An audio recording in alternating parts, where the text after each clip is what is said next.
সেদিন সন্ধেবেলা মদ খাচ্ছি। 4 নম্বর পেগটা শুরু করার আগে হঠাৎই কালু বলল, রাতে ঠিক ঘুম হচ্ছে না। কালু আমার কুকুর। নাম কালু কারণ লোডশেডিং হলে ওকে দেখা যায় না। নাক থেকে লেজ পর্যন্ত পুরো কালো। আগে নেড়ি ছিল, এখনও নেই তা না, তবে যেদিন থেকে আমার ফ্ল্যাটে এসেছে হালকা করে জার্মান শেফার্ড মার্কা একটা ভাব এসেছে ওর মধ্যে। চাকনার প্লেট থেকে এক মুঠো চানাচুর তুলে নিয়ে আমি বললাম, কালকে রাতে অত চিজ দিয়ে পাস্তা খাওয়াটা ঠিক হয়নি, গ্যাস হয়ে গেছে। না, ঠিক ওই জন্য না। তাহলে? আমি সোজা হয়ে বসি। কালু কোনো উত্তর দেয় না, খালি বাটি থেকে কয়েকটা চিনেবাদাম মুখে পুরে দিয়ে ছাদের দিকে চেয়ে থাকে অন্যমনস্কভাবে। আমার একটু চিন্তা হলো, ব্যাপারটা কি? প্রায় 6 মাস হতে চলল কালু আছে আমার ফ্ল্যাটে। দিব্যি খায় দায়, সিরিয়াল দেখে, বিকেল হলে হাঁটতে যায় আমার সাথে। সন্ধেবেলা ওয়েদার ভালো থাকলে মাঝে মধ্যে এইরকম একটু আধটু ঢুকু ঢুকুও চলে। এক কথায় বলতে গেলে নিশ্চিন্ত চিল লাইফ। অন্য কোনো ব্যাপারে কোনো স্ট্রেস চলছে কি? কিছু কি হয়েছে? আমি জিজ্ঞেস করলাম। একইভাবে ছাদের দিকে তাকিয়ে থাকতে থাকতে কালু বলল, আমাদের দেশে মোট নেরি কুকুরের সংখ্যা কত বলতো? হঠাৎ এই প্রশ্ন।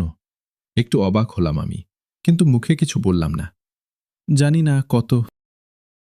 6.5 কোটির কাছাকাছি। আর পোষা কুকুর প্রায় 3.5 কোটি। যা, যত ঢোপ। জানি দেশে চাকরি বাকরি নেই, কিন্তু এত জবলেস কেউ নয় যে কুত্তা গুনে বেড়াচ্ছে। কুকুর সমাজে পলিটিক্যাল কারেক্টনেসের ব্যাপার বোধহয় নেই, থাকলেও কালু সেটা জানে না, তাই কুত্তা শব্দটা বলায় কিছু মনে করল না।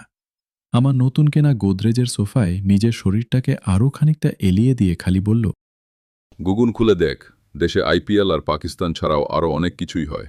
সবকিছু দেখায় না খবরে। সে না হয় বুঝলাম, কিন্তু এর সাথে ঘুম না হওয়ার কি সম্পর্ক? একটা জিনিস ভাবাচ্ছে আমায় অনেক দিন ধরে।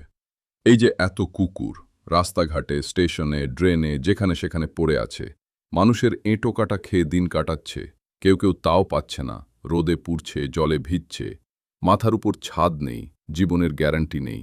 মানুষের হাতে মার খাচ্ছে যখন তখন, হুটহাট মরে যাচ্ছে গাড়ি চাপা পড়ে। এই জীবনটা ওদের বাঁচার কি সত্যি কোনো মানে আছে? মানে কটা কুকুর একটা সিগনিফিক্যান্ট জীবন বাঁচছে বলতো? যে জীবনটার একটা ভ্যালু আছে, যে জীবনটা বাঁচার মধ্যে একটা আত্মতৃপ্তি আছে। মাঝে মাঝে এটাই মনে হয়, আমাদের জঙ্গল ছেড়ে শহরে আসায় কি আদৌ কোনো লাভ হলো? শহরে এসে আদৌ কি কিছু পেলাম আমরা? নাকি নেকড়ে থেকে নেড়ি হলাম খালি, ব্যাস ওইটুকুই, বাকি পুরোটাই স্ক্যাম।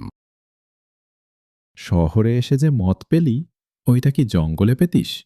বলি আমি। জবাব দেয় না কালু। সেই একইভাবে ভাষা ভাষা চোখে চেয়ে থাকে সিলিংয়ের দিকে। রাস্তার নেড়িদের কি এই একই সেলফ ডাউট হয়, নাকি সিঙ্গেল মল্ট আর এসির নাতিশীতোষ্ণ তাপমাত্রার প্রভাব এটা? আর খাস না, তোর চড়ে গেছে। ধুর! জড়ানো গলায় বিরক্তি প্রকাশ করে কালু। আমি বলি, কাসুলের মাল এখনো কিছুটা পড়ে আছে, আনবো? ইনসমনিয়ার মোক্ষম ওষুধ। একটু চেখে দেখ। ঘুম না হলে কাল থেকে তুই আমার মালিক।